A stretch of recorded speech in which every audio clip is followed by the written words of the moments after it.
the Weird Girls Club podcast with your hosts, Niamh and Amy.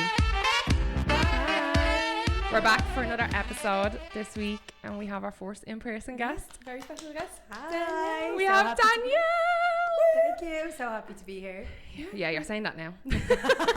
No, I'm excited. This is my first time ever on a podcast.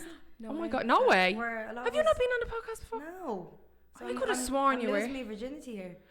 We're taking it away. Popping your cherry. Oh my god, love it. We should have bought her a fucking thing of cherries if we knew that. I know. I don't really like cherries. No, I Yeah. fucking hate cherries. No, They're same. disgusting. I like cherry jellies. No, I hate No, cherry I flavour. don't like cherry. And Yeah, I I don't. hate grape flavour. I like watermelon. Oh, I like watermelon. watermelon. Lemon. Yeah, you were Yeah. more like you were like me. wasn't you? Citrusy. Yeah, I don't like cherry jellies at No. The all. little Haribo, like little cherries. No, I like No, the I'm little not mad fried about them. egg.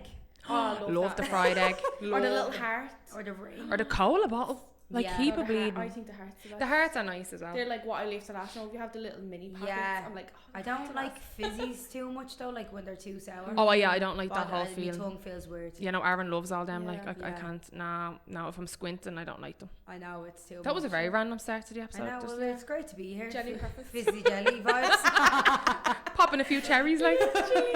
But we're gonna start off with you just to like break the ice a little bit. I think we usually do this where everyone we've done Yeah. even interviews with, like even over Zoom, just to kind of rip off the band-aid is some quick fire questions or Okay. this or that, but try answer them as quickly as possible, Okay, like yeah, first okay. ones. No You pressure. just pick one. They're not Right. like crazy hard. No, they're pretty basic. Like Okay, Are you ready? yeah. Are you sure?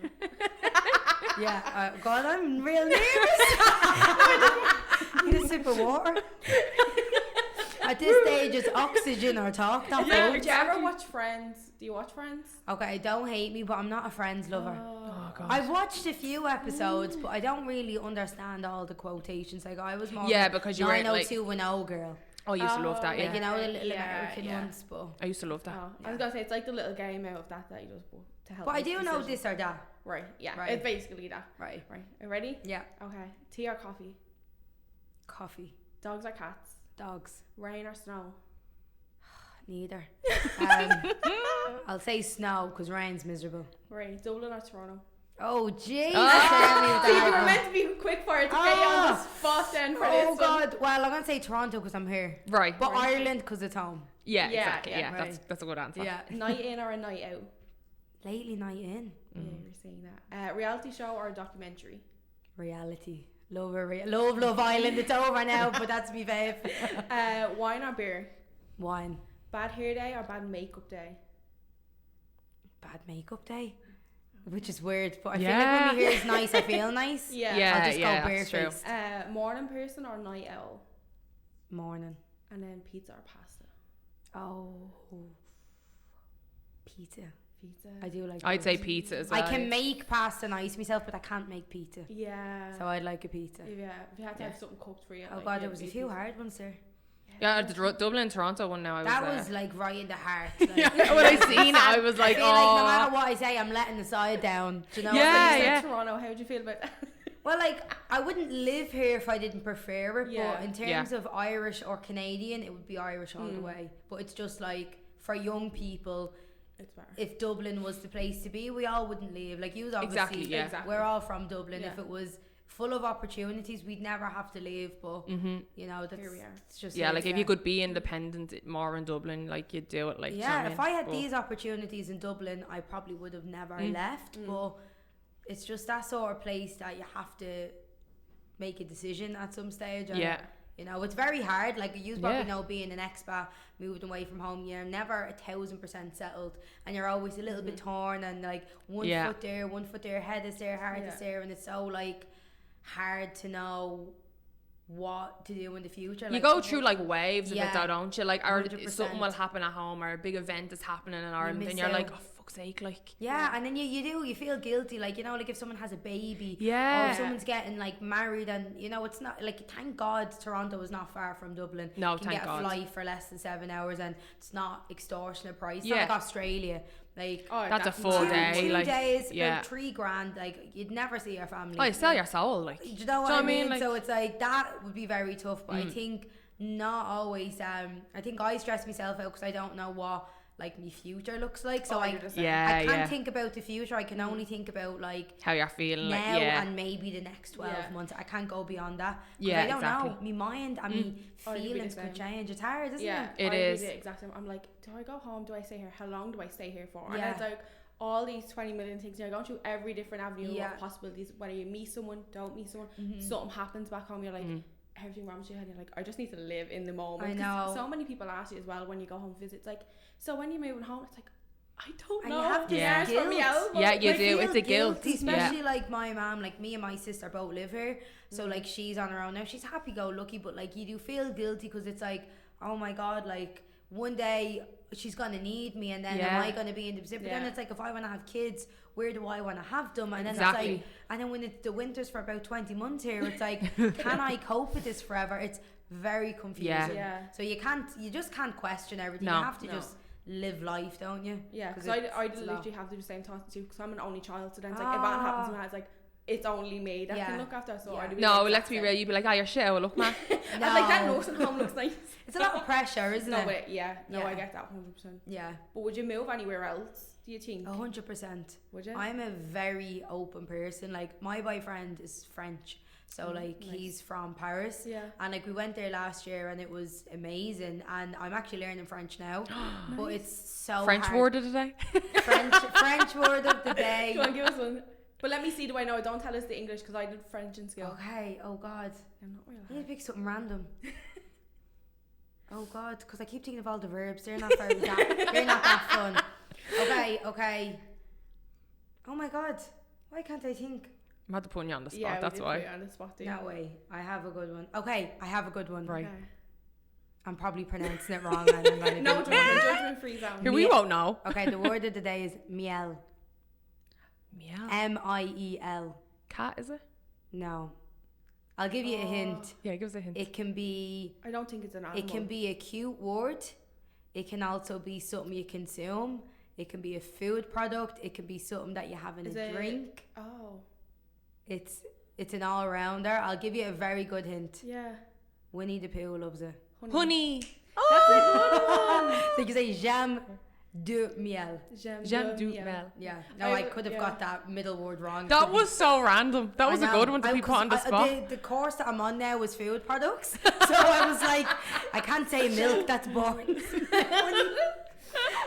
Where are you learning? Like, are you doing it yourself on an app? I'm doing it on Duolingo. I literally downloaded that started, and I was like, I'm gonna learn French. I'm on a 142-day streak. Stop, that's so, They notify me every day. I feel like I'm getting told off by a teacher, you haven't practiced French today. I done it, I'd say 2 weeks straight, and then we were recording because I kept doing it real late at night because I forget about it. So then it like pinged me at like 8, 9 o'clock. They get very aggressive with the pings. Yeah, and then I forgot about it once because I think we were recording a podcast, and I was like, oh, I missed one day. And then I went back to it like a week later, and then I haven't. What were you learning? French as well. Oh, were you? Yeah, because I mean, they speak French here. Yeah, that's what I was thinking. If you were to have a second language here, that would be it. But I find, as an Irish person, we don't have that Latin tongue. We can't. It doesn't come naturally. It would be easier learning German. Because the voice doesn't like. Because it's more blocky, I think. Yeah, and I don't have that like sing-song. Like I can't roll off the tongue. Like I may look Spanish, but I can't speak it. But yeah, so I would, if I could fluent speak French, I would definitely consider France. Yeah. I'd consider Spain just because it's safe, but the economy is not amazing there. Do you know what I mean? This is the thing about Europe. So many amazing countries with culture, but what do you do for work? Exactly. Yeah, I don't get how people are like, oh, I'm up and like moving to like, I feel like Belgium's a new place or like somewhere in Germany. But then you have to like, speak that language. Do you know what I mean? And if there was a pill I could take to make me speak everything, geez, I'd swallow that pill daily. Do you know what I mean? Yeah, but there's so much work that goes into that. And then at this stage in my life, I don't want to keep starting over. So I think the next move I would make would be like, if I was to have a family and I'm deciding where I want to settle down. But things are too good here that I wouldn't just leave for no reason. Yeah, you know what I mean? Yeah, exactly. Like I already made a big move. Things have finally worked out for me. Like I feel very grateful to be in this position. I don't always want to have that like, you know, grass is greener on the other side. Because you do that and then you regret it. And that scares me as well. Yeah, that's my problem. Everything looks better. I'm like, because my cousin moved to Australia, I'd say about 2 months after I moved here, and because in like during the pandemic they were out of it earlier and stuff like that, and I'm like, why didn't I go there? And it's like, well, because you didn't want to fucking go to Australia, but now it's like looking at everyone in Australia, I'm like, oh, the weather's so nice here. It is. But I think that's probably the one thing I'd love to change about Canada is the weather. Yeah, all and like if the winters were shorter, I would be happier. But then I always kind of say the best way to think of it is if we work so hard, let's say throughout the year, and if we're working for ourselves, flexi schedule, and then you just go away for a long time during the winter. Now that's a dream, but it's possible. But that's where online businesses come in, so it's like yeah, well, everyone's fucking hustling now, right? Oh god, everyone has doing a bit of everything, like everyone. But that's like me, it's like you kind of have your foot in everything. Oh my god, your hand in each pot of honey. I knew that word would be useful. Your hand in each honey jar. Sticky fingers. The thumbnail for the video will just be Danielle with loads of honey pots around. Sticky fingers. Oh my god! But it's all coming around full. There you go. For all they know, there's honey in this tea. There is, yeah. Honey there. Cheers. But we're gonna jump into. So tell us how you got into becoming like a realtor. Yeah. Like, what were you doing before the transition? Like, what kind of clicked with you to be like, right, this is what I'm gonna do? So it's actually a very stark story, which is so random. But when I first moved here, well, I was born here. But I grew up in Ireland since I was like a few months old. Like my mum is Irish and my dad's from Trinidad, so Caribbean. They met here in college, and then evening class. My mum was like 25 and he was like the same age.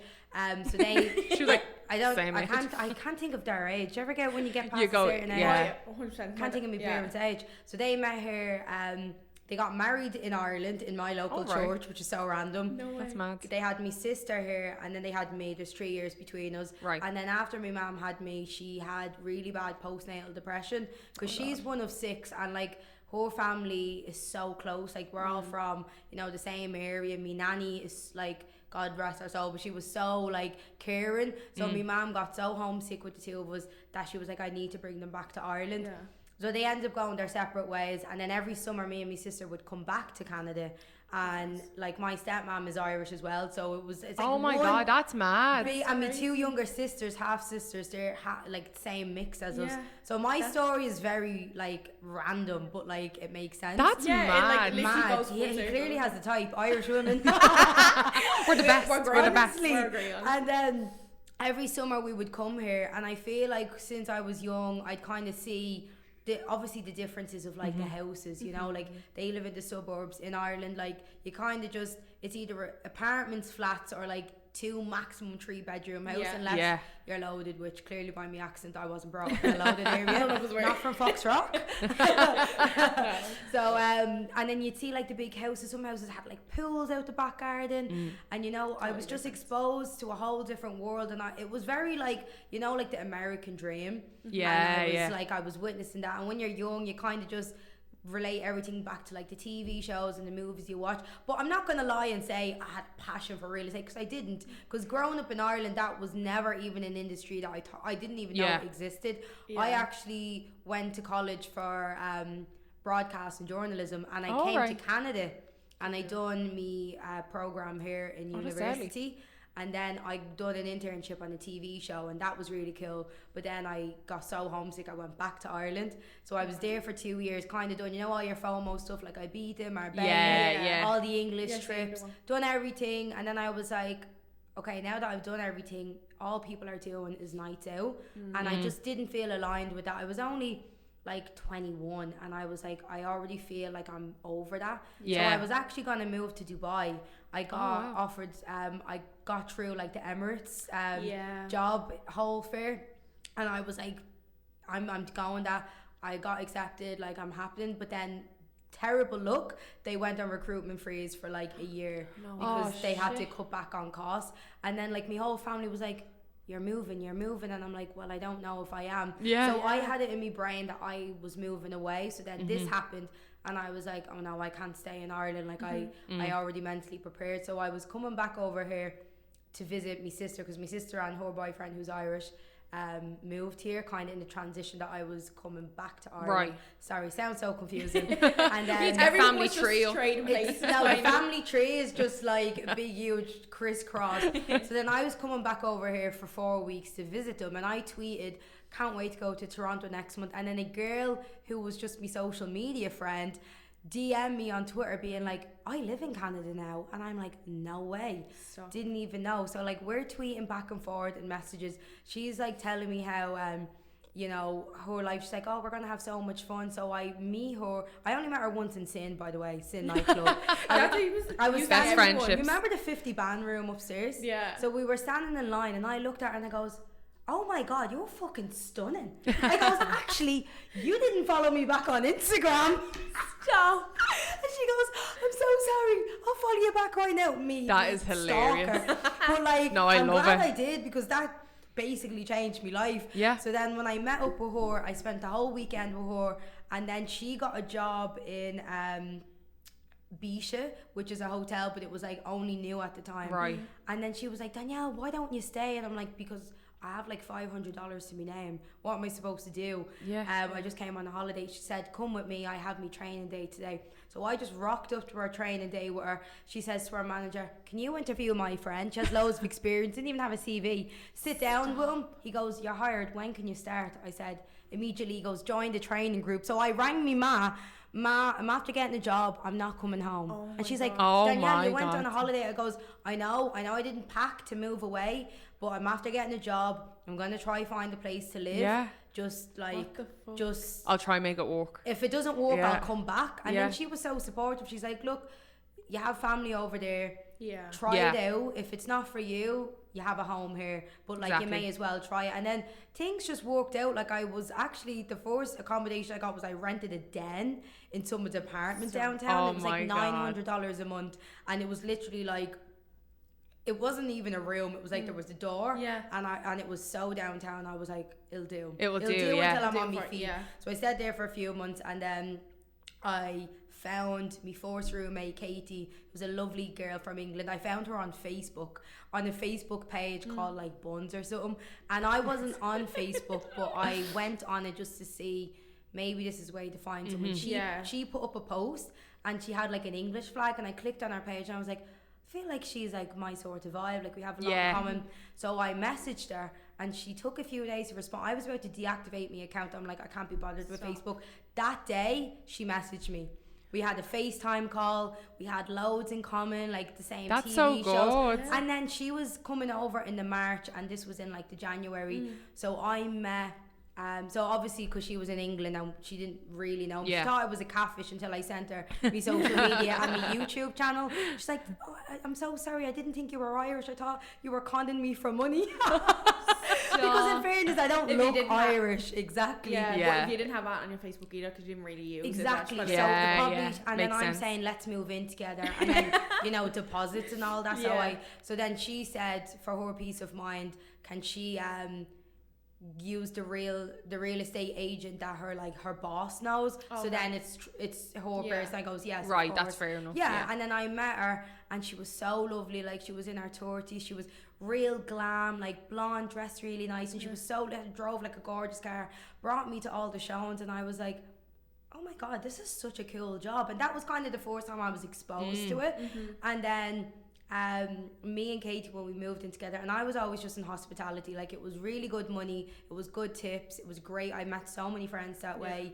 It kind of was hard on me body, but I was only 22, 23, so you know, working nights, you don't really care. Like you're either going to be clubbing or making money, you may as well make money. And then during the day I kind of just like done whatever, you know what I mean.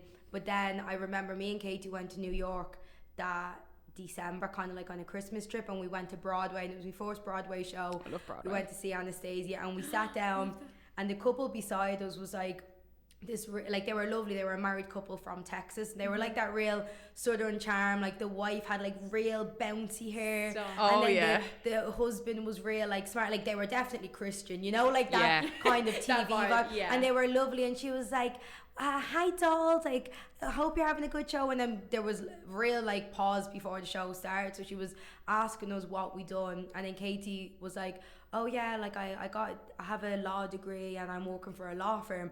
And they were like, their eyes lit up like, amazing. And then they turned to me, what about you, sweetheart? And then I was like, oh yeah, I work in a restaurant. And I've never seen more disappointed eyes.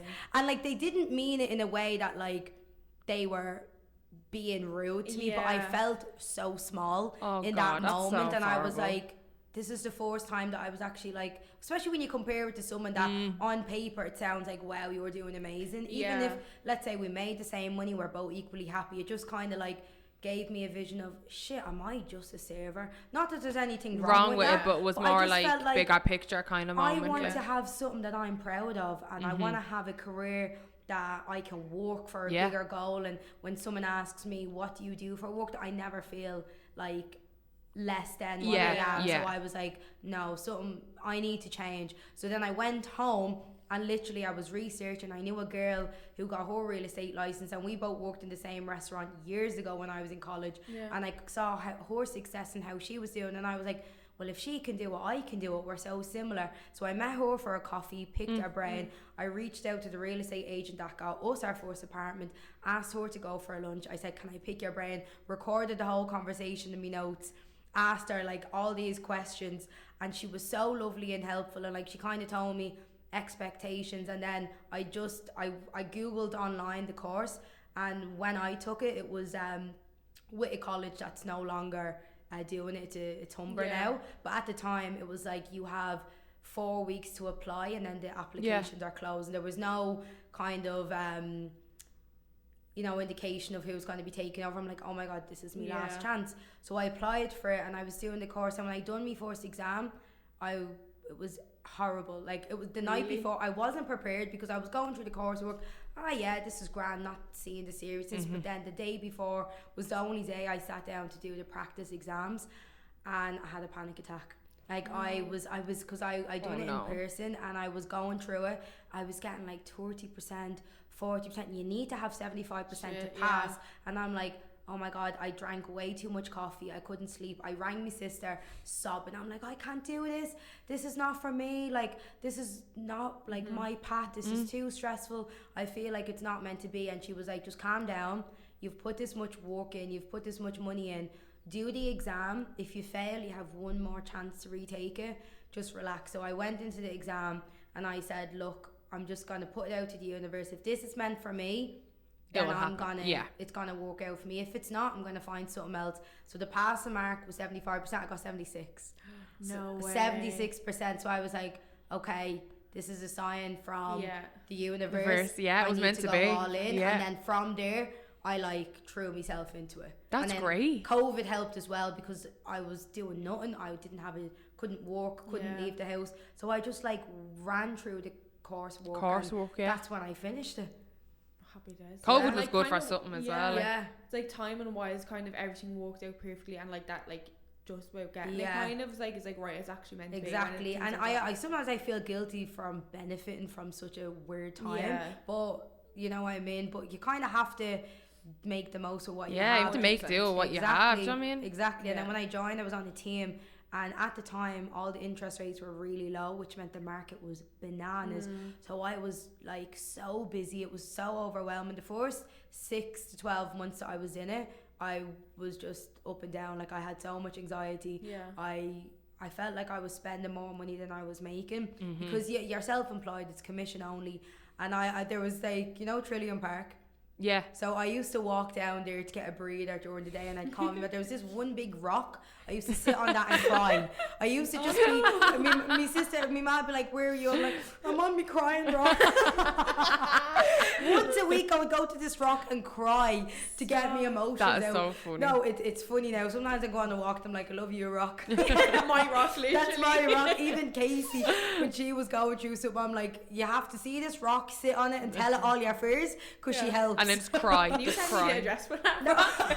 No, I'm gonna have to have a little see this rock. I love it.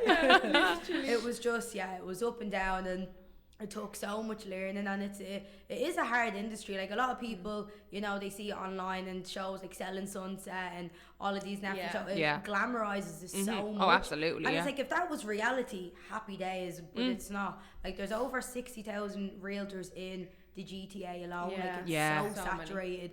And people would say to me, Danielle, like, why do you think, like, what do you think are going to make money from this? There's so many realtors. Like, well, it's not about making the most money to me. It's like, if I'm doing well and it feels right, money comes. Even if it's not from this, money will come to me in other areas. Yeah, exactly. If I'm doing something good and it's like, you know, helping people and I'm being true to myself, the money is not the issue. You know what I mean? If you feel good about it, like, exactly. Then, that's why like nurses do what they do. It's not they're clearly underpaid, but they like what they do, and there's a purpose, and they're helping people. So sometimes that can override the income. Do you know what I mean? Yeah, it balances out. Yeah. Motivate like everybody in that way. Yeah, you need it to kind of survive and pay our bills, but you don't always want like millions or whatever. Exactly. And the thing is, in Toronto, like, it's a very expensive city. Once, like, if you're living comfortably here, you're doing very well. Yeah, which is like, you know, I deal with a lot of tenants, so I kind of see the income some people have, and it's like, you literally need to be on about 6 figures these days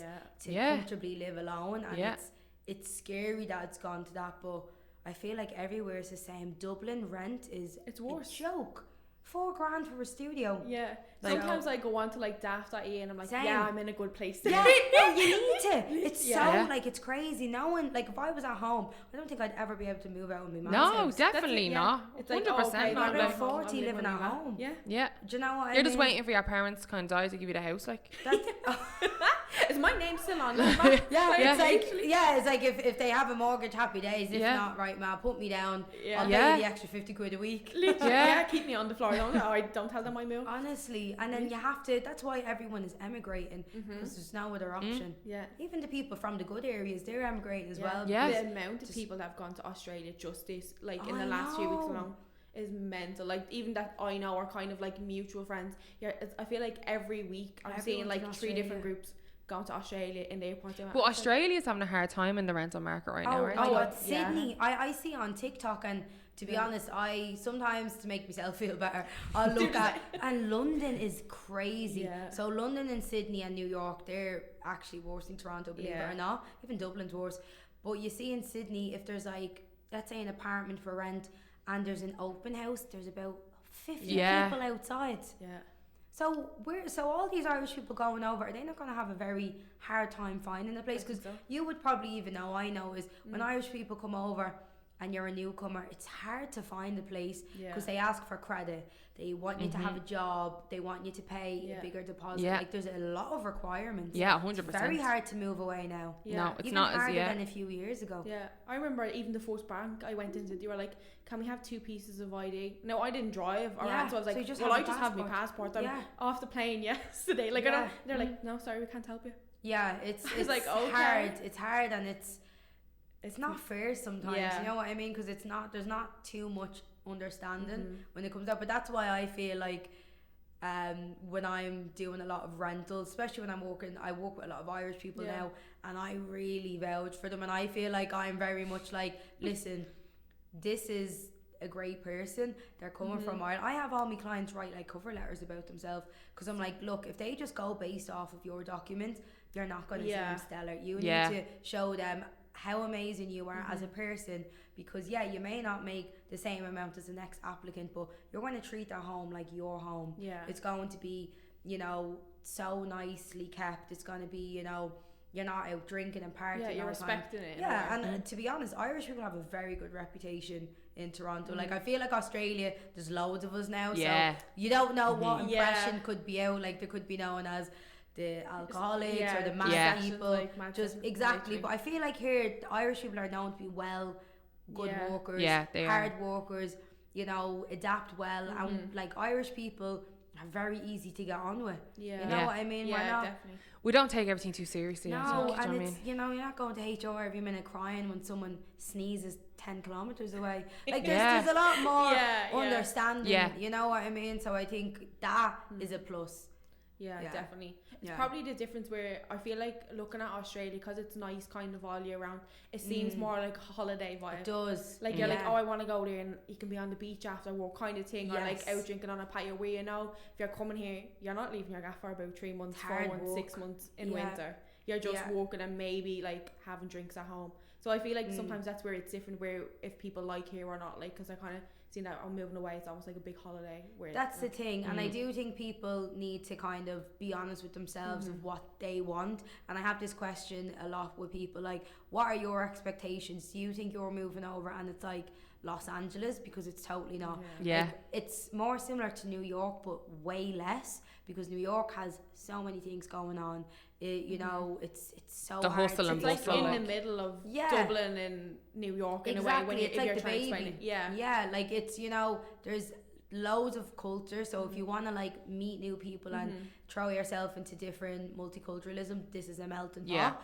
And it is a lot of hard work, not because expensive is one thing, but it's just that culture. Like North America is that continent that you're kind of working hard and you're working for your future, and everyone here is very career driven, very like educated. And if that is what you want, like if you want to, you know, open opportunities for career, this is a great place to be. 100%. I don't know enough about Australia to have an opinion, but I do know, like, if you're more like of a free spirit and like weather things and like outdoors is more for you, that probably is suited more to you. And then Vancouver might be more suited to those people as well. Vancouver is kind of like Ireland and Australia, but I'm not really that mad into the outdoors. Like, I like going for a walk, but I don't want to be hiking every day. Exactly. You know what I mean? I'd be the same. Like, I'm I like happy to look Netflixing and chill. Literally. I'd say I'll look at a documentary of someone else doing that. Honestly, like I think about here, the one thing that kind of keeps me going is the summers are so good. Yeah, they're that unreal. during the winter, it's like, and it's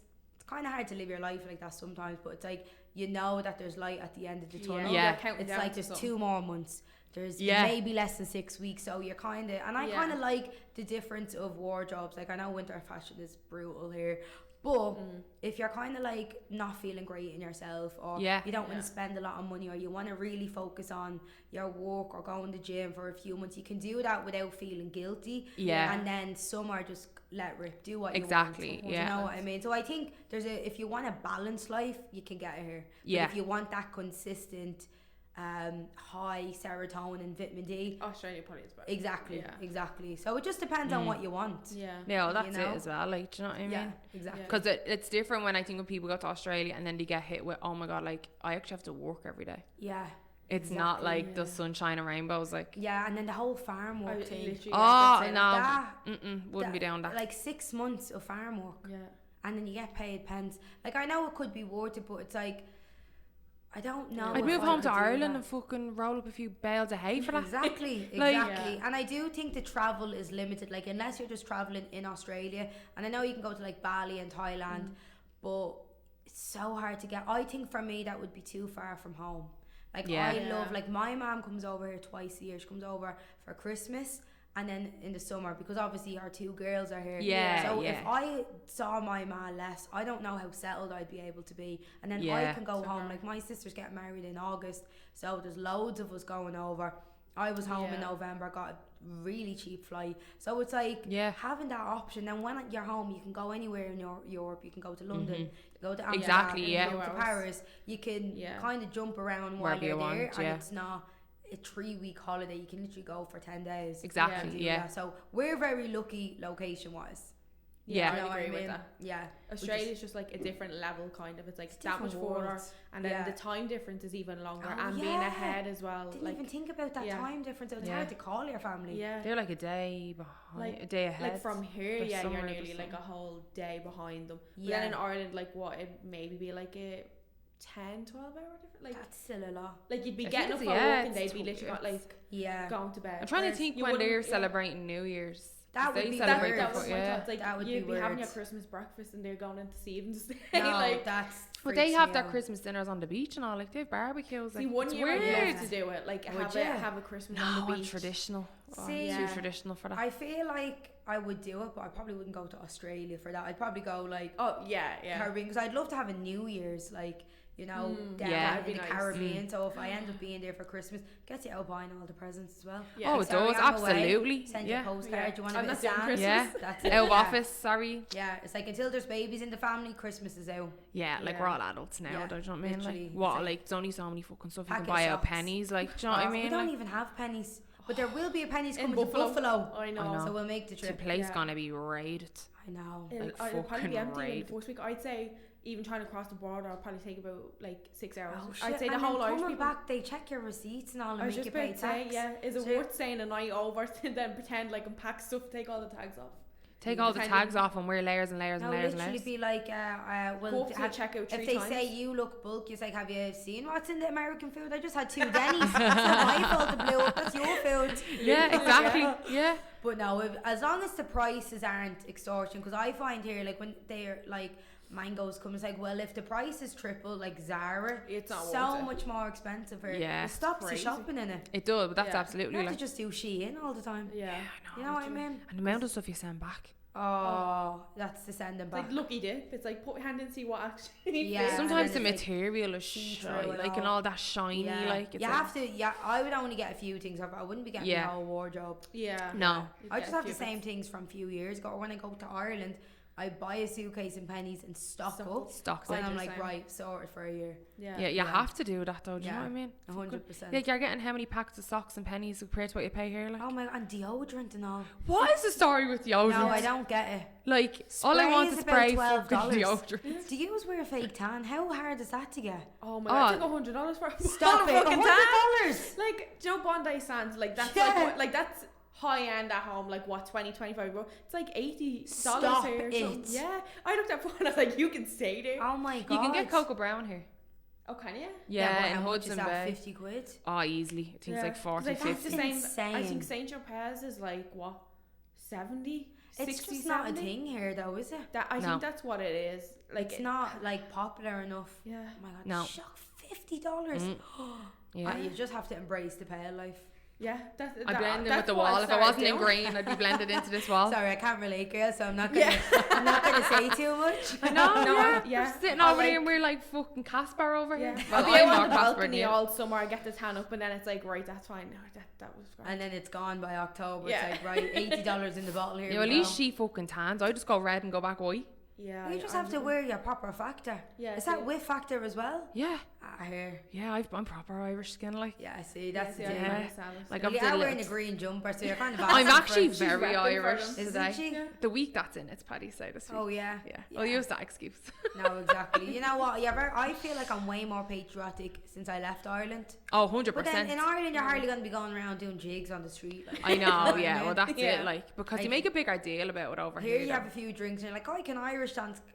Having a clue, but you just do it, you know, like tell me, ma, when I go home. And like anything that proves that I'm Irish, because you can get away with it. No one believes me, and because you're darker featured. I'm really dark, and then the accent, they're like, they're so confused. You have a British accent. I'm like, actually, babe, it's Irish, Dublin, or then you know I get all the time, especially when I worked in the bar.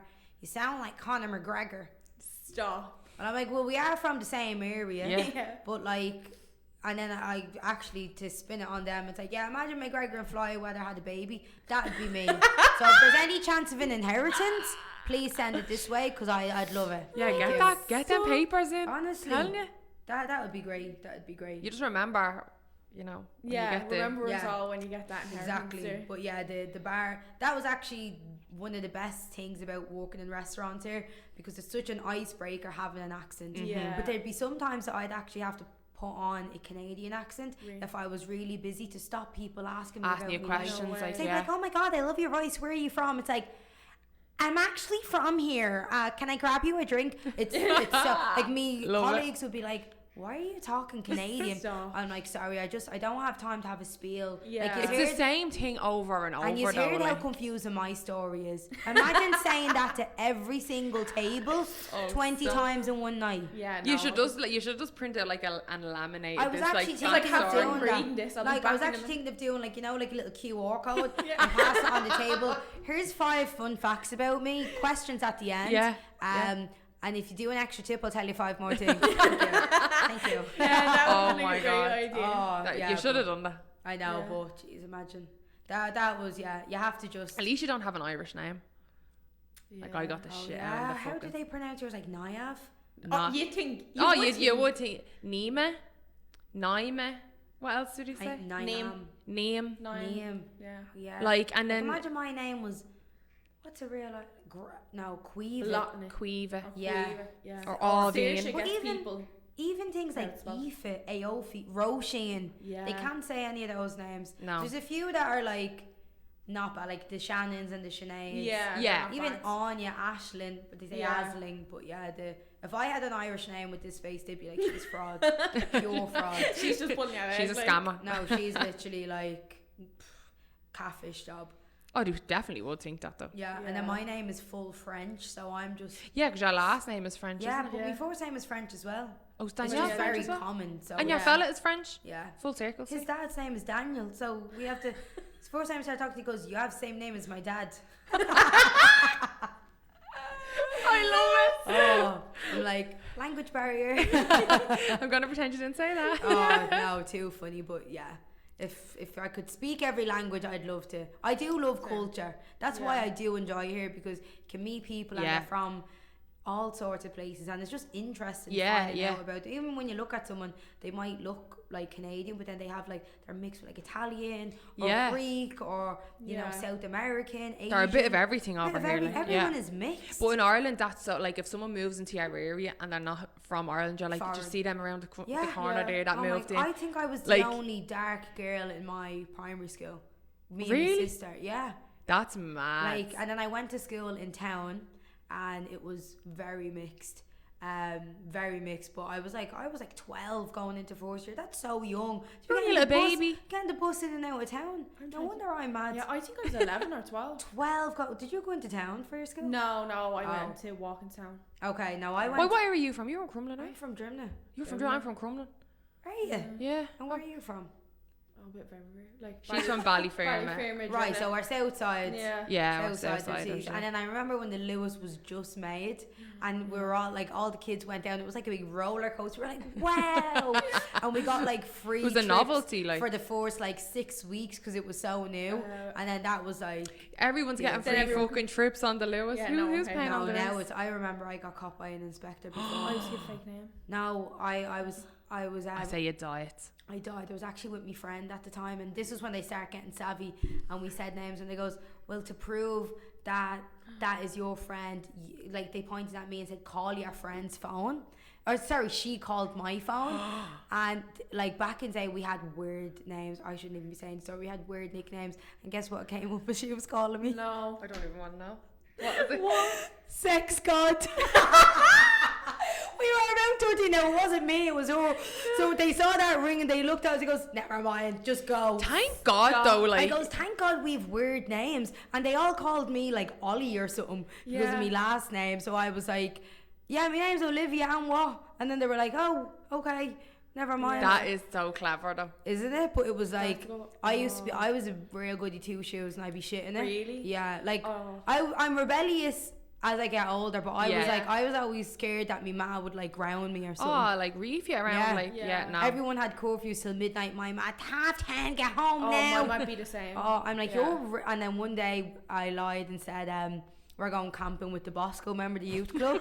And there was and then she saw the youth walker up in the spa and said, are you not bringing the girls camping? She was like, what are you talking about? She called me, get home now. I didn't even know where I was. I was like 3 buses away. She's in the back arse and 3 buses away. My ma's like, get home now, you're grounded. And I'm like, oh God, I can't get home tonight, I'm sorry. I think I was out near 40 foot.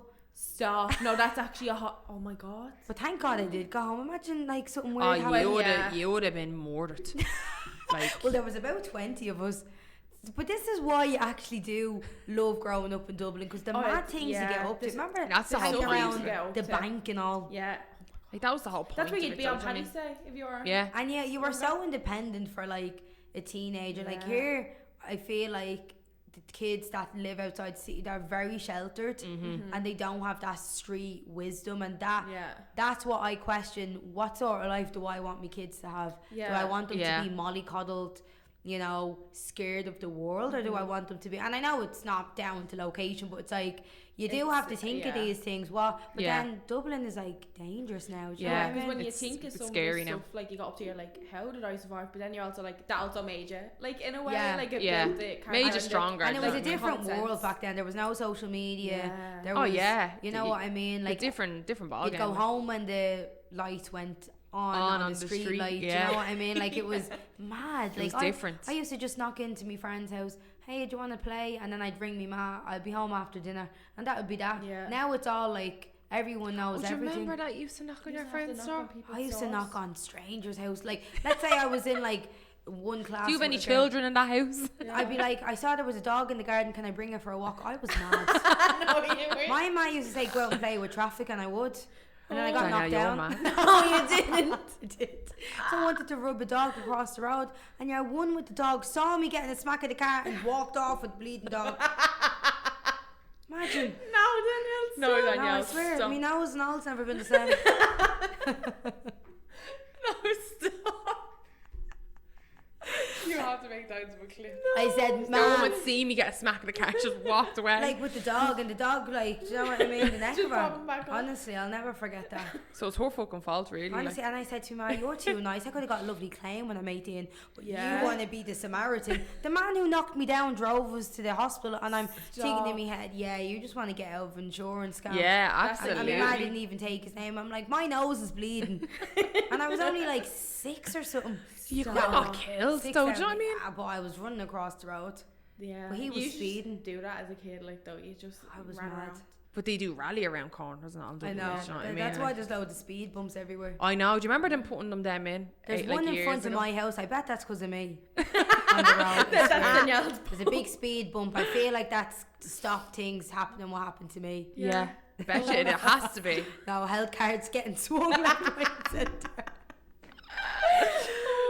So tell us. Yeah. How did the Girlies in the Six page come about? Yeah. So okay, so we'll dive into that now. So me and me best friend Casey started the page, and I won't take the credit. It was actually mostly her idea. So we've been best friends since we're 12. We actually met in the school in town. She's from town, but do you know how we actually became best friends? Because of our love of Justin Bieber. So when how I was telling you I came to Canada every year. Yeah. So one summer I came, and this was when Justin Bieber just like started, like that video One Time came out. Oh my God. And I was here in Toronto, and I went to like a Much Music concert, and I had a big sign. Oh God. And I had photos on Bebo and Facebook about it, and she obviously, we were friends on it, and she came over to me in September. Oh my God, I love Justin Bieber. And we just started talking, and we had lunch together, and like we just started our like best friends from exactly then. And then that year we actually started a YouTube channel together. And her family lived out in like Donabate, which was so far. So we used to get the dart out on a Friday, and I'd stay like a night or two, and we'd and it was a lovely big house, and she had like all the MacBook and all, which like that was our dream when we were kids. No, literally dream. I'm like, I'll come over, and I loved editing, so I was like the little geek. She'd be making us like snacks, and I'd be sitting editing the video.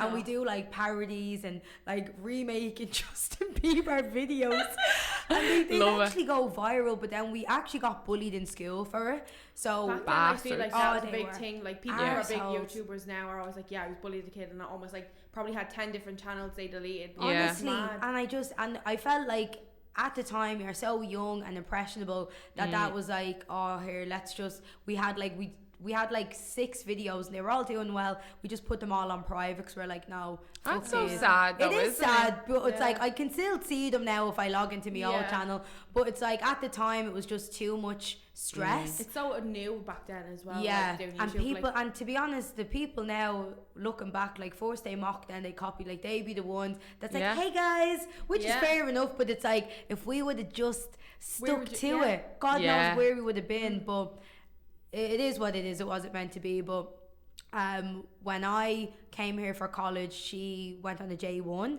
and then she visited me in Toronto, so like she knows what it was like. And then obviously when I moved back here, we were still very, very close, and I have a lot of friends in Ireland that I'm still so close with, and I'd see them all when I go home. And then I never thought she would have moved here, because she had such a good life in Dublin. Like, she's with her boyfriend like 7 years, she's from a huge family, like our dad is one of 16, like, oh my god, huge one family. One of 16 is poor ma. Literally, honestly. So, and like, oh my god, so like, she was so close to her family, and like, I think her and her boyfriend were kind of at a crossroad. And again, during COVID, that was just the time that kind of, especially when you're in your mid-20s, late 20s, like, right, what am I doing with my life? Yeah, you have to start thinking. Because the distractions are gone, and you're kind of just faced with your own reflection, and you have to. So their two options was, we either get a mortgage and get a house in Ireland, or we emigrate. And that was kind of the route they were going down. And then I think she realised, wait, I'm still young. I haven't even travelled everywhere. Like, we went on holidays, but we haven't like explored enough. We haven't experienced enough. And I remember the first time she told me she was moving here, I was like, you're cruel. That's a horrible like thing to lie about. Oh, you thought she was messing? I was like, there's no way she's serious, because it was so random.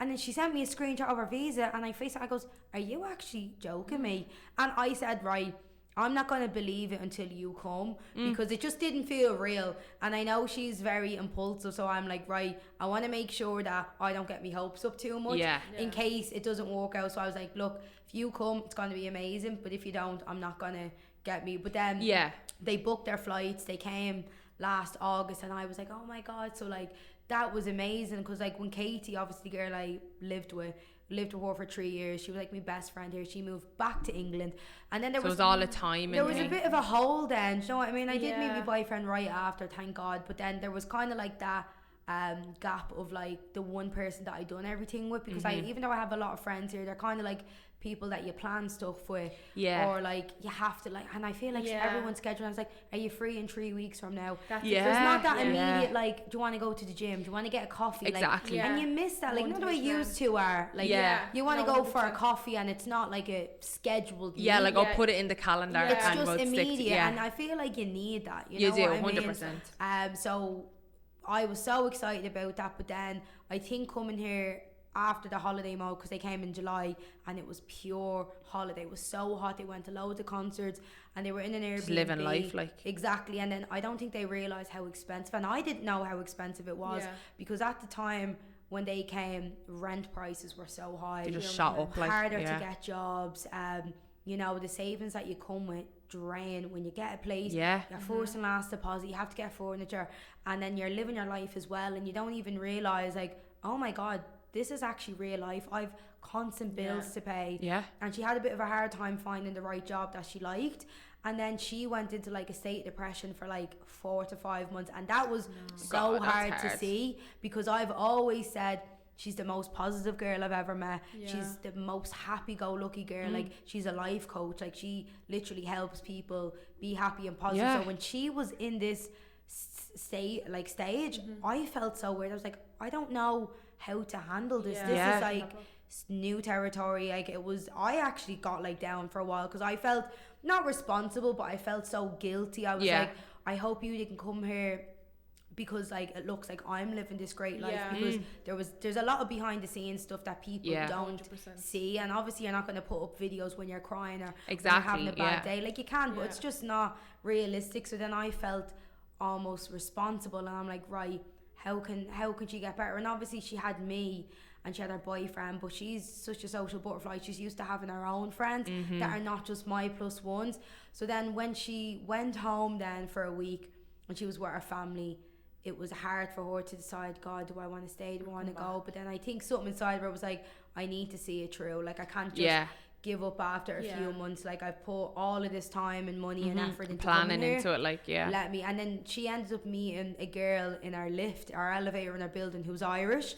They developed a friendship, and then she had another friend that was here, so we went for a brunch, we went on a night out, and I think when she started to make her own friends, our spark came back. And then she kind of came back to herself in January, and she was like, Danielle, that is what is missing here, a community for girls that are in the same position. Like, it's not, you know, exclusive to Irish people. It just obviously, that's kind of like the target audience. Yeah. Exactly. And it's like, if I came here and I had this, you know, group, and I'm not just relying on you and your friends and people, like, and I can, you know, go out for coffees with people, we can go to the gym, like, I'm meeting different people, like, I'm being social, and then all these people that are probably coming here, let's say they're coming with their boyfriends, so they've no girlfriends, or people that are coming by themselves and they have no friends, and if they're working remote or they're in a very corporate environment and are not making friends, they are going to have a horrible experience here. The only 100%. Reason I have as many friends as I do is because I worked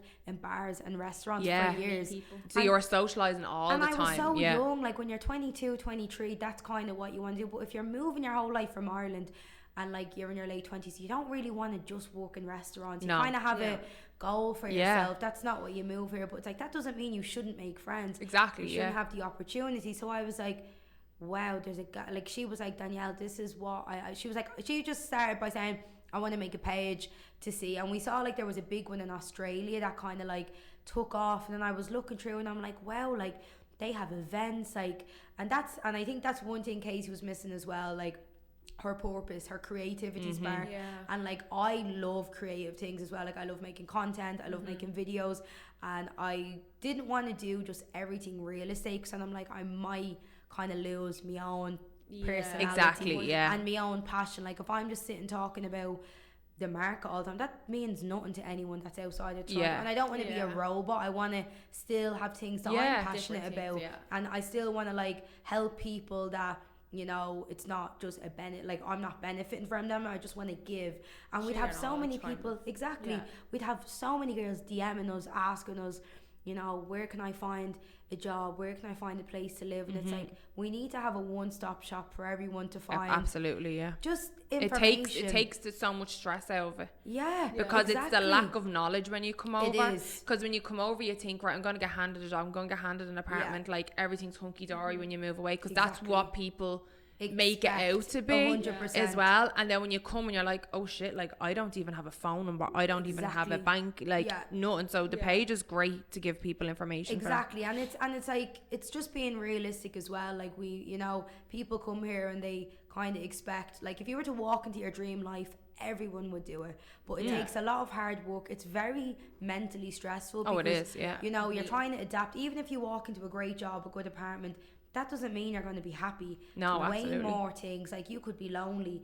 Like if you're single, you might find the dating very hard. Yeah. You know what I mean? Even things like not having your favorite food. Like, you know what I mean? Like you're like, oh my, you know, picky eaters that are very used to like their mom's dinner, and they come here and they're like, what do I eat? I don't know how to cook. And that small things like that can tip you over the edge. So it's like, if we can say, right, bring this stuff with you, stock up on this stuff. And I even made like a PDF for people that are coming over, like this is what you need when you're renting, this is the expectations, these are good neighborhoods, this is how much the average cost is now, subject to change. So they can prepare so much just so they can know, because I think they come over and they think they can get this beautiful condo for $1,000 a month. Like I do see posts on pages being like, hey, like I'm moving on, I'm looking for like a 2-bedroom, $1,000. I'm like, we wish. We wish like move to Windsor. You wouldn't even like, get you that. wouldn't even get that. You have to move to Bangladesh to get that. Like, everything is just like, but it's not their fault because they don't know that. It's the lack of knowledge of the like what they're coming into. And if you don't have a friend or a family, and I find a lot of these big Facebook pages, they're very overwhelming. Like, you know, the ones with like 50,000 people. You put a question in it and they're like, it's already been answered. You're getting mad answers, and it kind of makes you feel like a small fish in a big sea. Whereas if it's a niche market, like we are exclusive to females, that doesn't mean that like guys can't be a part of it, because obviously like Ryan and Robert, for example, like we love them to do stuff with us, but it's like we want it to be a safe space for girls, and like the group on Facebook is closed, so if people are like looking for a roommate, and people now I'm seeing they're even posting like, really want to go to this concert, have no one to go with, does anyone want to come? That's so good. And honestly, it warms me heart. And then we had our first event few weeks ago. Now it was very last minute, wasn't planned. We just done like a coffee and chat, and like it was a nice cafe, like nice introduction. And like it was like, come have a coffee. It doesn't cost a lot. You can pop in. You can leave in 5. It's not like a meal that you're kind of stuck there being like, so many people came. We took all the chairs in the place. Like thank God I knew someone that worked there. I said, look, they were so happy because they got like booming business on a Sunday. Took all this chairs. We had like icebreakers. We gave everyone like a quote out of a jar, quote of the day. That's deadly. We had like all questions that people, like it was, I would say it was 80% Irish, but there was people from like France and Central America, and there was like really like lovely girls, and I was like, oh my God, like I'd be friends with all of you. And like it's not just about me, in case like it's not for them just to be friends with us, it's to be friends with each other. And like we, you know, we had a separate group chat from that event. They're all texting, and we went outside and there's like different groups swapping numbers and Instagrams, and it was so lovely. You'd be like a proud mammy, like, honestly, oh look what I done. I felt so fulfilled. I was on such a high for like a good week after that, and I'm like, wow, like we could actually like make a difference. And then people are like networking with jobs, and you know, with if they need a roommate, if they found a place, and it's like, this is what, and then like your brain is kind of thinking, like me and Casey, like we're doing a lot of content, and we're like, how can we develop this? And it's like, don't want any money from it. It's not a money maker. It's like something that we love, and if it turned, it kind of fills your cup for you. Exactly, it fills our cup, and if it turned into something that could be a business, amazing. And we'll work towards that. And I'd love it to kind of be like a one-stop shop for females coming to Toronto that need to meet that, because like that's what's missing here. There's so many people coming here, and like even girls like yourselves, like yous might find it hard to like meet maybe new friends, and then if you just say, if we just said, oh, we're having a brunch, why don't you come? That could be the next guest. Sure, we didn't know each other before we moved here. Really? We met through Alex. Because Alex knows my cousin. No way. So it was like meeting her, and she was inviting me to certain things. And then Amy came to Thanksgiving. That was the first day I met you as well. Exactly. And did we do the pumpkins that day? And like that was I had met Lauren and Alex like once before that, like for a drink somewhere. He was in Berlin Warehouse on Young Street or something. Oh my God. And then they were like, oh, we're doing this like pumpkin patching on Thanksgiving. I was like, yeah, cool. But would you have came if you knew there was so many people going? Probably because not. I was so new here, I probably would have forced myself. But I didn't know who was there, how many people. And I remember walking in and like, oh my God, who are all these people? Like, exactly. It's so intimidating. It is. But then, like, because I was here, like, maybe a month, if even. Really? Yeah, like, I came, I think, like, Labor Day weekend, and then. Oh, yeah, because that was October then. Yeah. But that's the thing, like, there was people at the event that were here 5 days. 5 days. And I was like, how did you find out about us? And they were like, just saw it online. And I'm like, imagine how scary it would be moving here and no one, exactly, especially in the winter, like it's already, because you don't realize how many people are actually in the same boat as you. You're looking at everyone else, like say, like what you said, the grass is greener, everyone having a great life, and you're like, oh, I wish that was me. But like, you kind of need to reach out to people as well. You do, and you need honesty, because if someone says to you, like, I always ask them, I don't just go on about my opinion, I say, what are your expectations, what are you hoping for?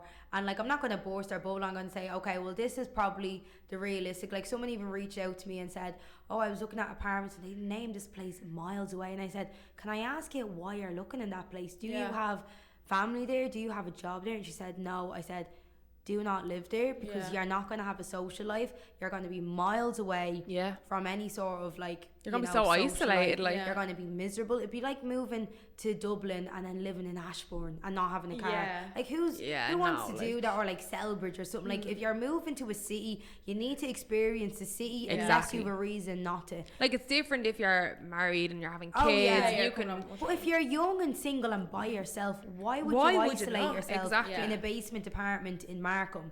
Do you know what I mean? Like, you're not going to be happy there.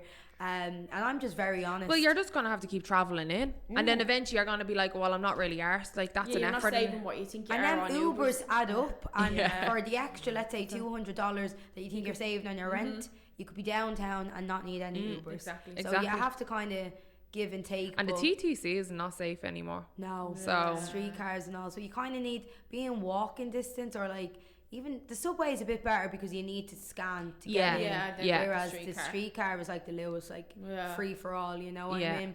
But no, the page is just, it's just something to keep us going. Like, it feels like, and it's nice because we as like best friends have a very positive, like, wholesome thing to do together. Like, we're not getting together and having a drink. We're getting together, we're having a coffee, we're sitting down. What will we do for the week? Yeah. What content do we want? Like, we found like a place to do like Irish spice boxes. Did you ever try that place? Ryan showed me them. It was unreal. So we're like, okay, rather than just going that, let's go and take a video so other people can enjoy it. And like, a lot of the content is kind of geared towards Ireland versus Canada.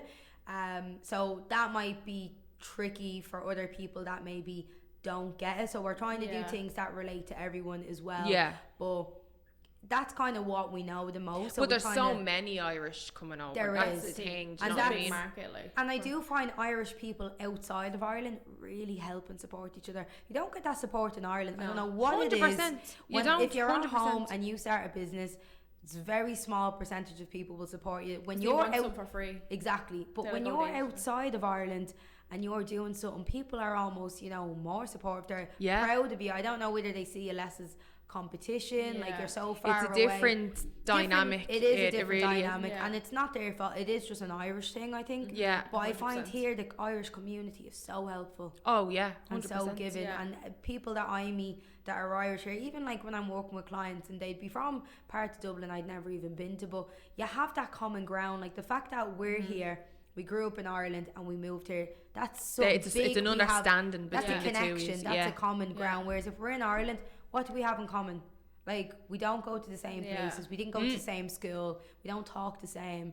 Besides being in Ireland, there's nothing else we have in common. Whereas here, there's like, and then you're giving them recommendations, and it's like this whole new kind of like connection. Yeah, 100%. And it doesn't have to be your friend, but just like that feeling of trust, and like, you're not going to be screwed over by one of your own. Well, that's a nice feeling as well. So in terms of the page, it's like, it's very early days, but it's doing great though. It's doing really well. Such a nice feeling, and I feel like it's just nice to, like, we both have similar passions. We both love like being creative, content creation. And these are people, like, these are real good with people. I love meeting people. So like, things that would scare people, like when we're planning events and things down the line that would be scary, it's like we have such this adrenaline for it. Would you get anxiety building up to like, it? do you get any anxiety thinking about it? I feel like less anxiety, more nerves. Like when we were walking to the coffee shop, and to be honest, it didn't help I didn't eat, but I had this like ball of nerves in my stomach. Yeah, like a pit in your stomach. It was a pit in my stomach. She was on a high. She was so excited. But you know what? I actually realised why I was nervous, in case the table that I reserved wasn't set up and there wasn't enough chairs.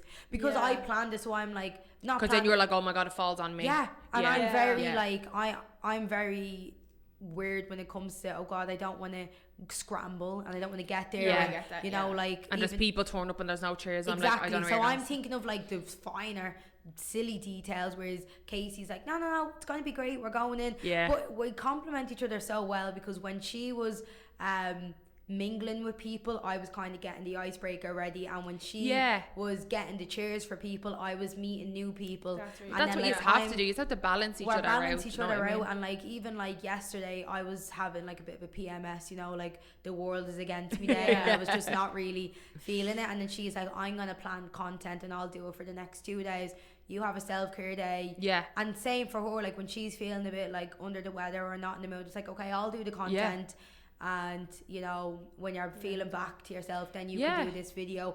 And it's nice to have that partnership, because if I was doing it alone, I don't think I'd have the motivation. I wouldn't have the same excitement, because when you're sharing it, like you obviously know, when you're sharing it with someone, it's like such a partnership. It is. Buzz, and it's less stress when the responsibilities are split in half. Exactly. You know what I mean? Like, and then one years are going on vacation, you're like, right, we're gonna have to have all this shit ready, like, but like I'll like look after like posting or whatever while you're away or whatever. And when you're doing it with a friend, it doesn't feel like a job, because you're hanging out, you're having a laugh, you're spending time with each other, but it just happens you're doing something positive and productive as well. And if anything, I actually think it made our friendship stronger, because now we kind of have this partnership. It feels like and it's something to bond over as well, like even more, and like, it's something positive to talk about. Like, we don't want to talk about other people, we don't want to be negative about the weather or things that are so obviously not great anyways, or like gossip about people. Why don't we put that energy into something positive and make something out of it? And be proud of ourselves. And I think that's one thing about living away from home, you don't feel the judgment. Whereas when I was in Ireland and I was doing YouTube, I almost felt like Scarlett. Oh my God. Like absolutely. I'd be doing a YouTube video and I'd be like Scarlett going on a night out, in case people would be like, oh, I saw your video. Even if they meant good by it, I have to fear. Yeah. And I'm like, oh shit. But I think people in Ireland though are a lot more like, oh, Scarlett for them, like doing a video, like. Yeah, what they don't understand, they don't get it. But I feel like now though, it's so different with like podcasts and media, like lately. But like back in the day, like I remember I was doing YouTube, like I'd done a separate channel when I was like 19, 20, and I'd be doing videos and I'd have anxiety before I press publish, and when I press publish, I'm like, have to be off my phone for a few hours. I can't look it. Yeah. We even say that, like, we probably, like, although we didn't know each other in Ireland, but let's say we probably would have never started this podcast on because of that same because thing. it was kind of like a stigma around because you know, like, people in Ireland are slagging little and then they say like, stuff like, oh, everyone and their nanny has a podcast, or you know, like those comments that kind of makes you feel less excited about it. Like say you wanted to be a singer, who do you think you are, Rihanna? And it's like, well, at one point Rihanna wasn't Rihanna. If you shot in me, I could be a fucking Adele, right? Like, that's oh my God. I love Adele. I love Adele as well. Like, it's such a thing that next time we'll do shots on the podcast. Sounds more like Adele. It'll have to be something like not hardcore, maybe like Tequila Rosé. I love Tequila. Yeah, we could put a bit of honey in it as well. You'd be grand. Now what's the real word? Miel. Meow. It's kind of like meow. Is that what you call it, cat? Yeah. Yeah, well, cat is actually sha. Yeah. Sha. Do you know what? I'm gonna get butchered. I bet you my pronunciation is awful. Yeah. You're gonna have no fella now when you go home. Be like, he'd be like, what the fuck is that word? Does he have a French accent? So French. Oh, really? I love it. So French. Yeah. How do you leave the house? Annie's a chef. Oh my God. So French. It was funny because when we were watching Emily in Paris, it's like, I don't need Gabriel, I have that. Literally. Oh but my God. it's hard when you're on a diet though, because the like risotto for lunch and the lasagna and all, but I'm like, it's fine. That's what the gym is for. Yeah, but it's so nice. But the page is doing great. Fair play to you. Thank you. No, it's going good, and I feel like this is just the start. Exactly. And that's what's exciting. You don't know where it's going to take you. Exactly. And if you keep going and like putting the content out there and between the two of us, and you never know if someone else would be a part of it down the line. It's a very positive thing, because I always said, even though I love real estate and I definitely found my career choice and my purpose, I don't ever want to be a one-trick pony. Like, I don't want all my income and all my energy to just be in one thing. Like all your eggs in one basket. Look, I don't expect to be the best realtor in Toronto, and I don't really want to be, because with all of that responsibility comes a lot of stress. I would rather be very good and then have other things that fill me cup, you know what I mean? Like, and then if I'm too busy in one thing, then like my relationships and my family and my friends, they get neglected because I'm just throwing myself into work. I want to wear a few different hats. Exactly, And obviously what pays the bills will pay the bills, but I want to be fulfilled. I want to be proud of what I'm doing. I don't just want to be a salesperson for the rest of my life. I want to actually make a difference and like change other people's like feelings about life, and especially people coming over. I've been here 6 years. Casey's been here 7 months now, so we're both very different. She has a lot of advice for the newbies, maybe visa application, money, what to bring, whereas the people that maybe need more information just about Canada, Toronto, I know every neighborhood, I know the price of everything, like I can tell them how to get from. I'm very good with geography, so like I'm really good with like, okay, if you live here, it's TCC will bring you there. Like, I'm good with that. So we both have different things to offer, because if it was just me, I'd be lacking on stuff that's relatable for new people. If it was just because it's been so long. As well, like, and I also came like different. I didn't need a visa because I was born here. Jammy bitch. Honestly, I actually never realised the look. I remember people, you know the way you're in school and people's like, where are you born? They're all like the Coombe or Tunda. I used to just say, I don't know. I don't somewhere. No one even knew what Canada was back in the day, so I'd it wasn't even a place you talked about. Being the kid sitting there, it's like, my big fat Creek wedding where they're like, what are you eating? Macaca. What was the little food she was eating? She had a little white bread sandwich. She felt great. So me not knowing the hospital I was born in was my little white bread sandwich. It's like, I'm one of you. Oh, that's real sad though. I know, isn't it? Well, actually, here's a funnier story. The hospital I was born in is North York, and I remember we had something with our birth cert and someone says, North York, is that New York? I said, yeah, the north of it. I said, that's the north of New York. And then I was like so cool that day. That's it. But I was a little... You should be. I was on Broadway when I was 3. I was a little liar of a kid though. I used to say... I used to say my like uncle was Eddie Murphy and everyone believed me. No, I swear. And then when... This is the best one. And then when I was in like 4th class or something, I was obsessed with Beyonce. And I, you know, I write like holiday Christmas cards to everyone. No, I stop. Now listen, to a class of 22 people, I signed off "Love Danielle / Beyonce" on every single card. And a girl in the class was trying to take that from me. I'm like, no, stop. You and then I can't, said, you can be JoJo because you look like her. But then I think Yeah. the key to actually being happy, not just here to anywhere, is you have to be grateful. You have to 100%. express gratitude. Like, you know, like when you're around negative people and their name and everything that they hate about whatever, it's like everything's a moment. that's and it's like, look, that's fair enough, but if I was to focus on those, I would be a miserable person. I want to be happy. I just, like, even if I'm living in my own world, living in a bubble, I would rather be that way and be happy than to face all the realities of life and be miserable. Like, I don't read the news anymore, don't watch the news. It's so sad all the time. It's just all negative, like depressing. You know what I mean? And like, unless there's anything serious going on that like I can help with, I don't want to hear of every single bad thing in the world. No. Like, it just affects you. It's just so toxic, and I just feel like you're better off just living in your own bubble and just mentally being happy. Not blocking everything. Honestly, you're better off. Haters. Don't want to know. Literally. Exactly. Well, for your plate, it's on the page. It's doing really well. Thank you. Yeah, well, at our next event, please come. Oh, we will. Do you have like your next one lined up? Or are you still kind of working on what it's gonna be? So we don't have it set in stone. We kind of wanted to wait until the weather wasn't as wintry, just, you know, so you can dress a bit nicer and it's a bit of a different experience. But I think the next one we're going to do like a nice brunch. So probably be after Easter time, and depends on how many people want to come, so I'll have to start looking at venues. And then in the summer we have so many plans and so many things that don't cost money. Like, I want to do like a sunrise, so, you know, like with like a group of people, like, and that would be lovely. Wouldn't it? Like, you just come with a coffee and it's so like rewarding. Like, I know getting up at 5 a.m. is tough. I'm doing it in anyway, so please come down. And then the sun comes up and your day is just started off amazing. And then even things like a sunset as well on the other foot, that doesn't cost money. It's such a nice way to like bond with people.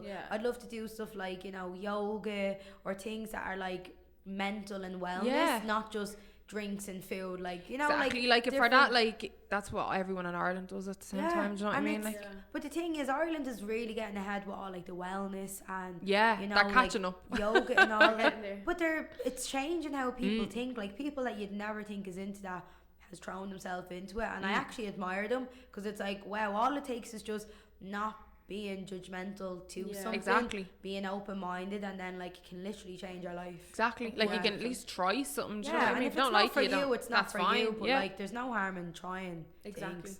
Well, keep us updated on our events. Like, absolutely. We'll storm the place. We will. No, we will. The Irish have arrived. I've got a flag and everything. That's what you'll be coming with your merch.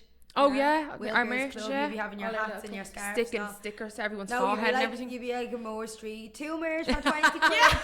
You want a water bottle? Stickers too. Like, Danielle, get the threats out now. If you don't buy them, you can't come to the next event. I'll be like, listen, they're actually part of the mafia, so if you don't pay for them, you won't see me again. I'll be coming in with me like me ring on me baby finger and all. I'll be like, no, our new thing is that's Adele's cousin, so like, this is gonna start being worth 10 times more. So get a while it's cheap. And ask her to lick the rim of it, like, do more.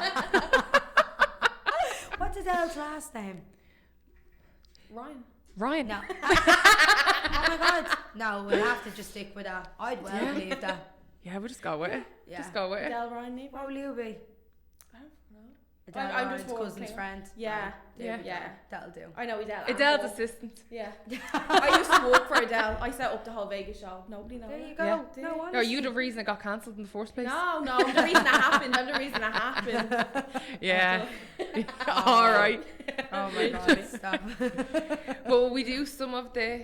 we'll jump into just even 1 or 2 of the little hypothetical questions we have. I feel like we slightly touched on this one, but we didn't look at it from actually touched on this one. We didn't look from a hypothetical kind of sense, but if money wasn't a concern, where would you live and what would you do? Like, what type of lifestyle would you want? Any passion, hobby? That's such a good question. We should have sent these to you beforehand so you could think No, you know what? I'm one of these that ask a lot of these questions myself. So if money wasn't an option. Wasn't a concern, you basically have unlimited money, you can live anywhere in the world, and basically what would your lifestyle look like? Like, would you have a certain hobby that would be kind of would you be your here job? like okay, do you know what's coming to mind is I would definitely be in somewhere that's very hot all year round. I'd probably pick somewhere in Europe just because I've been to South America. Like, I was in Costa Rica lately, loved it, but it is a little bit more developing, so I think maybe a really nice part of Portugal or Spain or south of France or Greece, and I think I would like just live a more simple life, but then have the opportunity to travel. And I'd love to do something, I think, because I love online creation so much. I'd have like a really good, like, I don't know, a YouTube channel or something, like a lifestyle channel, like a lifestyle channel that like pays me bills. Maybe I have a business, and I'd love to like have kids in that environment. Like, I'd love to have like a lovely house with like a nice garden, just let them run wild, do my own gardening and cook every day. Like, that would be a dream life 100%. If money was no option. Like a peaceful life.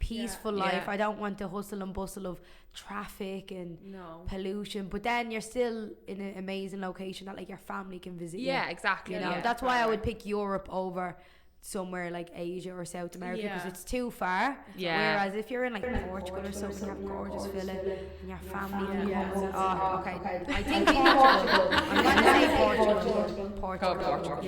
What about South of France? If a fella was like, I want to go South of France.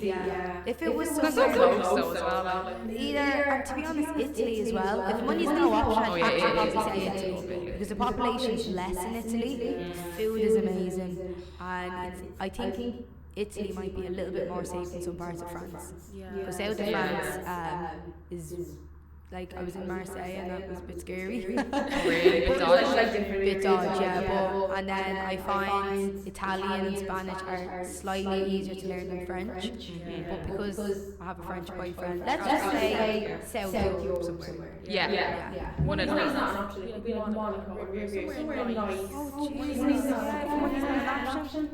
Let's go to Saint-Tropez then. You can live in multiple places. Maybe I'll have a house everywhere. Why not? That's exactly what I would do. I'm gonna go home and do a vision board. I like sage around everywhere. Everybody's gonna be like, what are you doing? I'm doing a vision board. Right. Do you think you'd survive a zombie apocalypse? And if so, what would your strat be?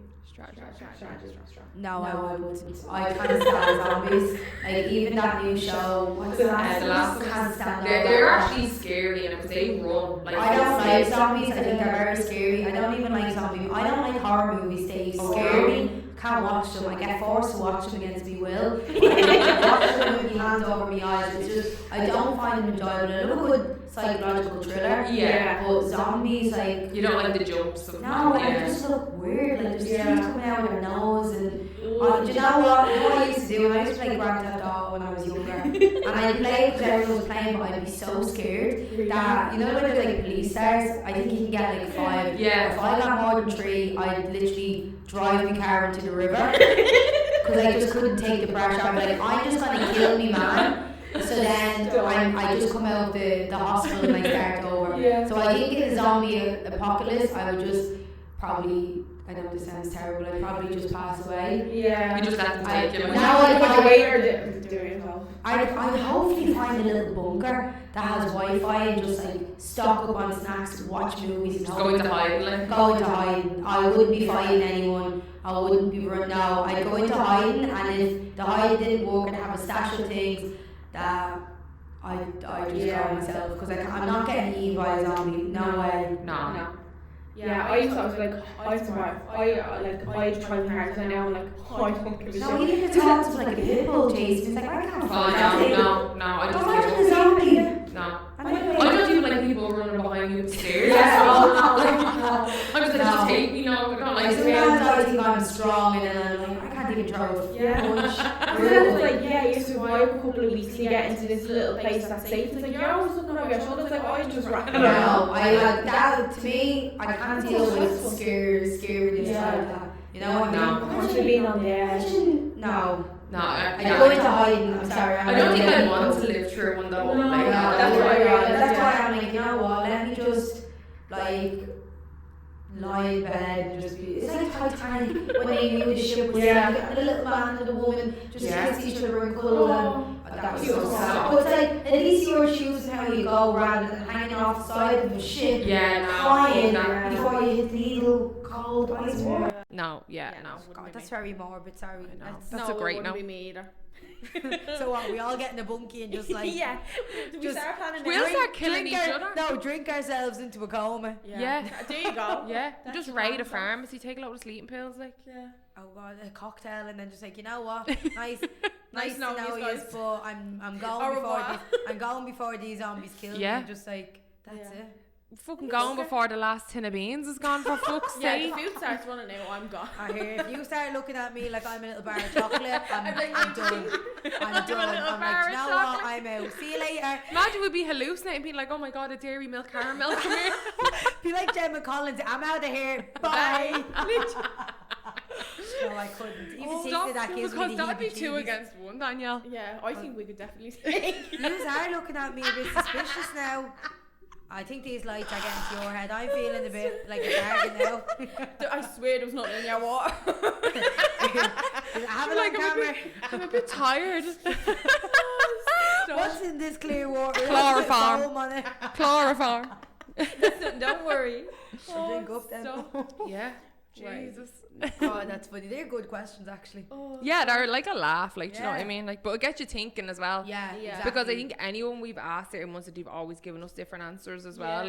Like that first one, actually. Do you know what? It kind of goes back to what I was saying. It gives me a bit of hope about the future because anything is possible. 100%. Anything's possible. And like, listen, I always say to me friends, whatever you're doing now could just be one chapter in your life, and once you're finished this chapter, you're on to the next one. So enjoy it now, because you'll never be in this moment again. That's why I'm like, I don't know where I'm going to be in 5 years, so I'm going to enjoy every moment now. Yeah, because I may not be able to have these opportunities again. Exactly. You know, 100%. That's it. Yeah, God, it's very deep, isn't it? We'll have to go and put like a little halo on top of our heads. Why do I sound real angelic?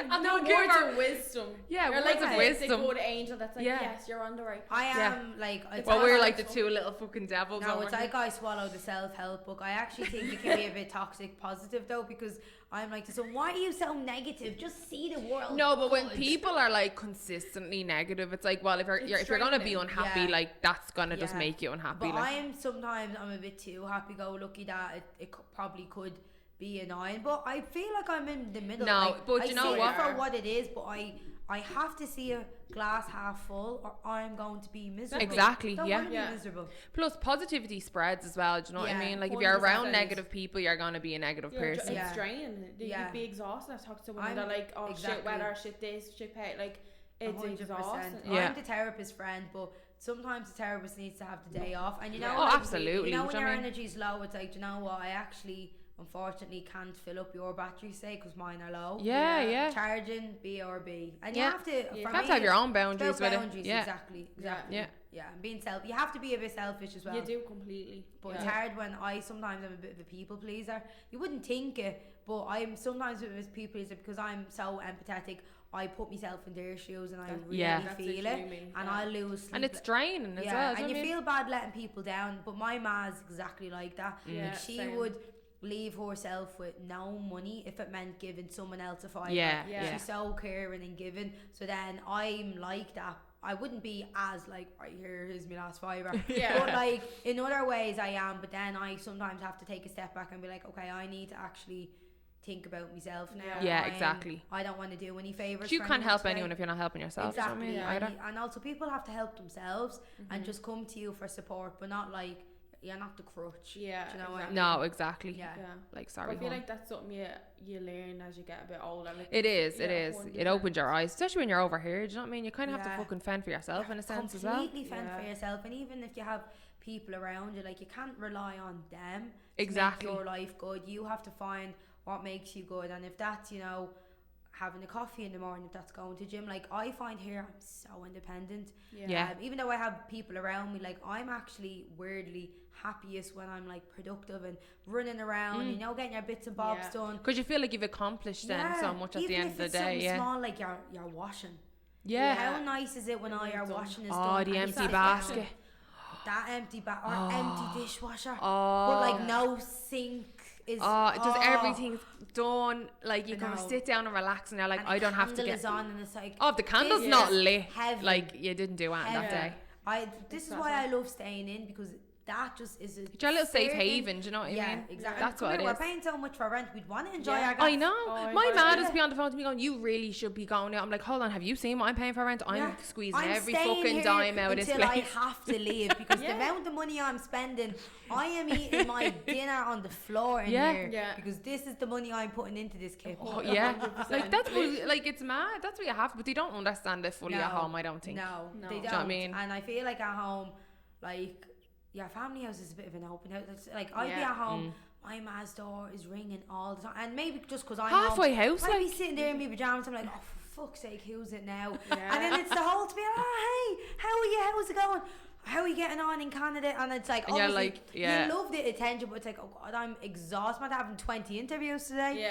Everyone answered asking like the same questions. And like if I was 2 minutes quicker, I could have legged up them stairs. And you're like, I just want everyone to go so I can order a chipper on my own. In peace, like. Because you know, when I'm home, I just want to eat all my takeaways. I say to you, Mum, unless you're making a roast, please don't make me a dinner. Because I won't be here. I just want me takeaways. I want my chicken fillet rolls, me curries. Yeah, at least you need to plan in your days. Like. I roll in, but like you're going out for a Nando's and Eddie Rockets. Everything that I cannot get good here, I'm getting that at home. Please don't make me pasta and chicken. I love you, but I can make that myself. I can make it myself. I want a kebab tray, and that's what I'm having. Oh, stop! You're making me starving. I'm like, oh my god. Am I looking like a dairy milk? You are looking like nice Milky Ways. Listen, maybe I underplayed the zombie apocalypse. Maybe I could take the 2 years on. Your positive mindset, you can do it. Oh my god, I'm manifesting taking over. No, we're going to have to give you all the supply. We're going to need to fatten you up if there's feeding 2 of us. Listen, with a chef boyfriend, that's no problem, babe. Just cancel me gym membership. Can he come to the zombie apocalypse and cook all the food for us? Here, he'd be fighting them off, because I won't be fighting. These nails, that's all I can do, but I'll probably get a disease from touching. Enough of the zombies, they're sending me west. I'm gonna go over now and be like, I was called a fucking Milky Bar today. Well, I was called a dairy milk first. But caramel one now. Oh, did you say caramel? Oh, thanks, hon, pennies. Sorry, what's a nice one then for you? I feel like Milky Bars. Milky Bar is what I'm getting, like. I can't think of anything else. What do you want to be? A white Kinder Bueno. Oh, look, you know what I was thinking? Those fries with the mint inside? Oh my god, they're my favourite bar. Oh my god, stop. And they're this colour green. Oh, that's what you are then. Right, you could be Kinder Bueno. Or you could be Kinder Bueno because they have this bit of brown. Yeah, that's true. I actually do look like Kinder Bueno. Do you know what? And I actually do look a bit like Mars Delight. Oh my god, you actually do. Mars Delight, or with the crispy bit inside. Yeah. What's that one called? I think it's Mars Delight. Is that way? You know the one with the crispy? It was a Milky Bar. Something. Milky Way crisp. Is it Milky Way crisp? They were stunning. Milky Way crisp. Yeah, because you have the Milky Way stars. And they discontinued them, and I was fuming. Miserable. Yes. Oh, they were. I also love the fries Turkish Delight. I don't like Turkish Delight. My sister loves them. And she. Do you ever get when your ma loves something and they force it on you? Yeah. Then you have to like it. Every birthday, she'd get us a Black Forest cake. We don't like because that's our favourite cake. I fucking hate Black Forest cake. My birthday, my sister, she'd get a Black Forest because then she can enjoy it. I'm like, I cannot stand this. Just get me a lemon meringue or something. Yeah, I don't want that. Like, anything's better than that. Black Forest just. I actually don't mind that, but it's cherry. Yeah. It's cherry. See, that's no wonder. See, I've been scared. Yeah. I've been scared. But I think it's like that generation thing, really, like Black Forest. My dad loves a Black Forest. They love a Knickerbocker Glory or trifle. My dad loves a Knickerbocker. Trifle. My ma loves a trifle. You see? Every time my ma comes over for Christmas, and God love her, she brings her trifle kit, and my sister's like, "You're not making trifle, no one's gonna eat." And I'm like, "Make the trifle," but she puts banana and all in. And I goes, "Oh no, probably not gonna eat it," but like it makes her happy. The little sprinkles on. Yeah, and then she thinks like, she might she'll eat the whole bowl, like this size. Well, if you aren't going to eat it. Yeah, literally. Someone has to finish That's the off. excuse. I love an Ambrosia rice pudding. That's I very remember granny-ish. that. And custard. I used to love custard. I have Yeah, a you granny like appetite, custard. and I used to love jam sandwiches and all. Yeah. I've never had a jam sandwich. I Are don't you think. joking me? You've never had jam on bread? No. What did you have? Butter. Just butter. Yeah, bread and butter. I never had jam on bread before in my life. I'd only have butter if it's like on hot toast. Oh, no, You're like Aaron. Aaron's a real anti-butter. Like, Yeah. I wouldn't have butter on anything that's not hot. But no, I don't like butter on any bread that isn't fresh Brennan's bread. Oh, batch. Oh. Stop, you have me starving. Right. But Danielle, thanks for coming on. Thanks so And much for you having better come me. back again. Oh my god, I feel like this is like a drug. Like I'm amped up, Get so, ready to go. Right, stop this and we'll start episode 2. Just Quick, give us more of that funky juice in this cup. Now, honestly, girls, it was an absolute pleasure. You are doing amazing, and it's been such a privilege being invited on. I'm so happy I was your first in-person guest. Yeah. And you're my first podcast. And you survived. Yeah, I did. No zombies. And coming no out as well. cherries, like. No cherries, no zombies. Yeah. Yeah. Well, listen, That door's gonna get on kicked in your now in a minute. intersection, we never know.